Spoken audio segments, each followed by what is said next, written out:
Assalamualaikum warahmatullahi wabarakatuh. Salam sejahtera untuk kita semua. Kami dari kelompok 10 akan mempresentasikan tentang tanggung jawab perusahaan terhadap periklanan. Sebelumnya perkenalkan nama anggota kelompok kami. 1. Saya Vicky Reza Hadinata Siregar, NIM 2019 11361. 2. Ricky Wahyudi, NIM 2019 11373. Yang ketiga, Muhammad Nurjayanto Setiawan, NIM 2019 11382. Yang keempat, Mada Adib Merta Prawiro, NIM 2019 11387. Slide selanjutnya, iklan. Iklan merupakan bentuk-bentuk komunikasi non-personal guna menyampaikan pesan yang menawarkan suatu produk barang atau jasa yang ditujukan kepada masyarakat melalui suatu media. Iklan memiliki tujuan: 1. Memberi informasi, 2. Mengingatkan konsumen, 3. Membujuk konsumen. Assalamualaikum warahmatullahi wabarakatuh. Perkenalkan, nama saya Muhammad Nurjayanto Setiawan, NIM 2019 11382. Di sini saya akan melanjutkan presentasi dari Mas Vicky, yaitu fungsi iklan. Di sini ada fungsi persuasif, mengarahkan konsumen untuk membeli sesuai dengan fungsi ini. Teks iklan harus bersifat persuasif atau membujuk secara halus. Di sini juga ada fungsi informatif, memberikan informasi kepada target yang dituju, menginformasikan keberadaan produk atau jasa, memperkenalkan cara pemakaian produk tertentu. Cukup sekian presentasi dari saya. Terima kasih. Wassalamualaikum warahmatullahi wabarakatuh. Saya Ricky Wahyudi, NIM 2019 11373. Materi yang selanjutnya adalah asas-asas umum tata krama periklanan. Yang pertama, iklan harus jujur. Yang kedua, iklan tidak menyinggung perasaan atau merendahkan orang. Yang ketiga, iklan harus memiliki jiwa asas persaingan yang sehat. Gambar-gambar di bawah ini merupakan contoh pelanggaran etika dalam beriklan. Bisa kita lihat pada gambar nomor 1. Iklan nomor 1 adalah iklan dua provider telekomunikasi XL dan Telkomsel. Kedua provider itu memang sedang berkompetisi sengit untuk mendapatkan pangsa pasar yang lebih luas. Etika periklanan yang dilanggar adalah dari isi iklannya. Iklan XL menyalahi dalam sisi bahasa karena menggunakan kata-kata superlatif, yaitu termurah. Namun iklan Telkomsel juga menyalahi dalam konteks merendahkan karena dalam isi iklannya bernada merendahkan pesaingnya XL. Penegasan dari konteks merendahkan dari Telkomsel adalah dengan gaya pemeran tokoh animasinya yang menunjuk reklame sebelah XL sebagai objek yang dimaksud. Lanjut ke gambar nomor 2. Iklan nomor 2 adalah iklan rokok A-Melt. Iklan ini memang sudah sesuai dari sisi ragam iklannya. Semua persyaratan dipenuhi, yaitu seperti tidak merangsang atau menyarankan orang untuk merokok, tidak menggambarkan atau menyarankan bahwa merokok memberikan kesehatan, atau mengarahkan khalayak bahwa merokok tidak berbahaya bagi kesehatan.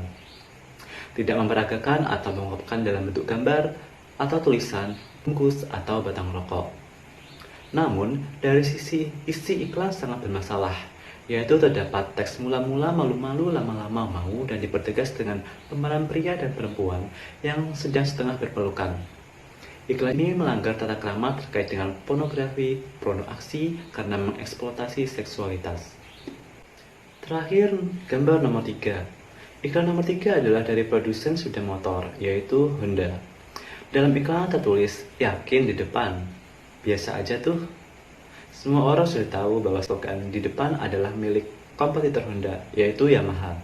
Sehingga pesan dalam iklan tersebut melanggar dalam konteks merendahkan pesaingnya, walaupun memang tidak secara eksplisit disebutkan objeknya secara langsung. Baik, saya Mada Adib Merta Prawiro, NIM 2019 387, akan melanjutkan presentasi materi selanjutnya, yaitu Etika Pariwara Indonesia.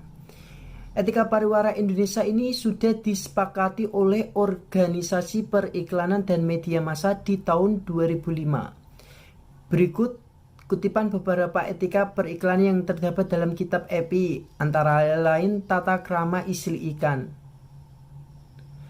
Tata krama isi iklan itu ada hak cipta. Hak cipta ini penggunaan materi yang bukan milik sendiri. harus atas izin tertulis dari pemilik atau pemegang merek yang sah. Yang kedua, bahasa. Bahasa iklan harus disajikan dalam bahasa yang bisa dipahami oleh khalayak sasarannya dan tidak menggunakan persandian yang dapat menimbulkan penafsiran selain dari yang dimaksudkan oleh perancang pesan iklan tersebut.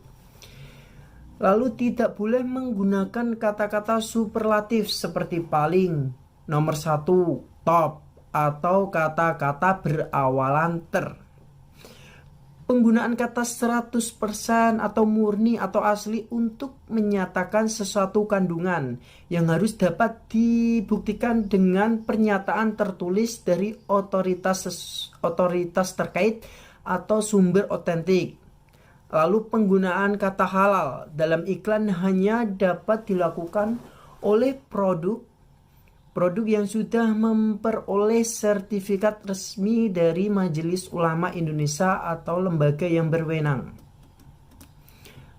Yang ketiga ada tanda asteris. Tanda asteris tidak boleh digunakan untuk menyembunyikan, menyesatkan, membingungkan, atau membohongi khalayak tentang kualitas, kinerja, atau harga sebenarnya dari produk yang diiklankan, ataupun tentang ketersediaan sesuatu produk. Tanda asteris hanya boleh digunakan untuk memberi penjelasan lebih rinci atau sumber dari sesuatu yang pernyataan yang bertanda tersebut. Yang keempat, penggunaan kata satu-satunya. Iklan itu tidak boleh menggunakan kata-kata satu-satunya atau yang bermakna sama tanpa secara khas menyebutkan dalam hal apa produk tersebut menjadi yang satu-satunya, dan hal tersebut harus dapat dibuktikan dan dipertanggungjawabkan. Yang kelima ada pemakaian gratis. Kata gratis yang bermakna sama tidak boleh dicantumkan dalam iklan. Bila ternyata konsumen harus membayar biaya lain, biaya pengiriman yang dikenakan kepada konsumen juga harus dicantumkan dengan jelas. Yang keenam, pencantum harga. Apabila harga sesuatu produk dicantumkan dalam iklan, maka ia harus ditampakkan dengan jelas, sehingga konsumen mengetahui apa yang akan diperolehnya dengan harga tersebut. Ketujuh, garansi. Jika suatu iklan mencantumkan garansi atau jaminan atas mutu suatu produk, maka dasar-dasar jaminannya harus dapat dipertanggungjawabkan. Yang kedelapan, janji pengembalian uang atau waranti. Syarat-syaratnya dari janji pengembalian uang itu harus dinyatakan secara jelas dan lengkap, antara lain jenis kerusakan atau kekurangan yang dijamin dan jangka waktu berlakunya pengembalian uang. Pengiklan wajib mengembalikan uang konsumen sesuai janji yang telah diiklankannya. Kesembilan ada rasa takut dan tahayul. Berarti iklan tidak boleh menimbulkan suatu rasa takut atau menimbulkan atau mempermainkan rasa takut itu sendiri maupun memanfaatkan kepercayaan orang terhadap tahayul, kecuali untuk tujuan yang positif. 10. Kekerasan. Berarti iklan tidak boleh, sangat dilarang, langsung maupun tidak langsung menampilkan action atau adegan kekerasan yang merangsang atau memberi kesan membenarkan terjadinya tindakan kekerasan. Ke-11 ada keselamatan. Iklan itu tidak boleh menampilkan adegan yang mengabaikan segi-segi keselamatan, utamanya jika ia tidak berkaitan dengan produk yang diiklankan.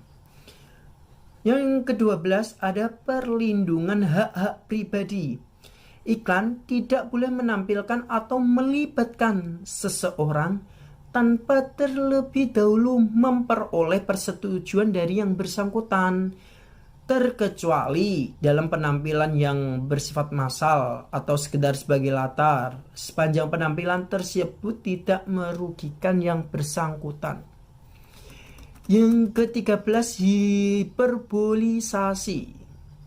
boleh dilakukan sepanjang ia semata-mata bermaksud sebagai penarik perhatian atau humor yang secara sangat jelas berlebihan atau tidak masuk akal, sehingga tidak menimbulkan salah persepsi dari khalayak yang disasarnya.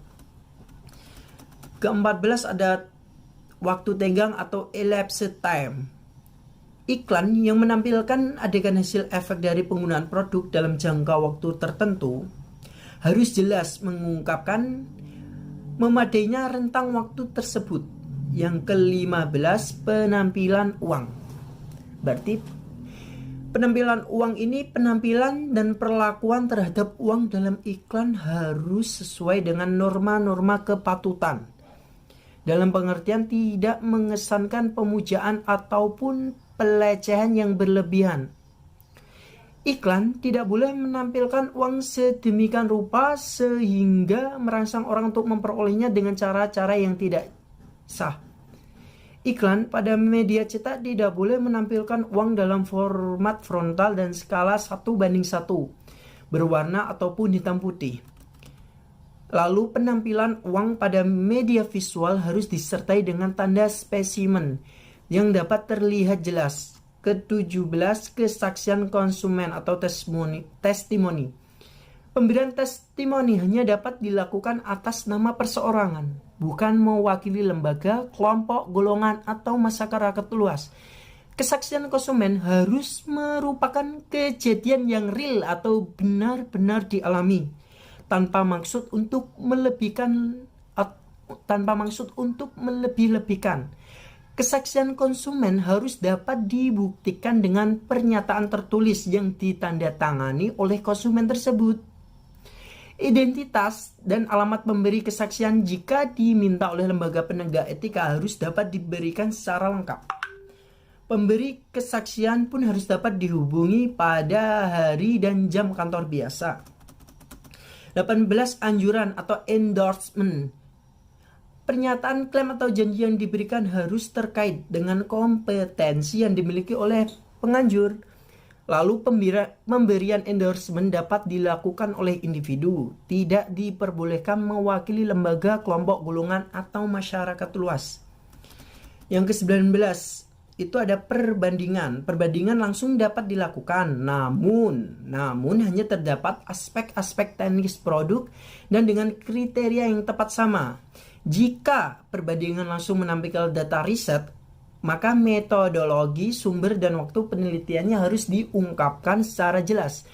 Penggunaan data riset tersebut harus sudah memperoleh persetujuan atau verifikasi dari organisasi penyelenggaraan riset tersebut. Lalu perbandingan tak langsung harus didasarkan pada kriteria yang tidak menyesatkan khalayak.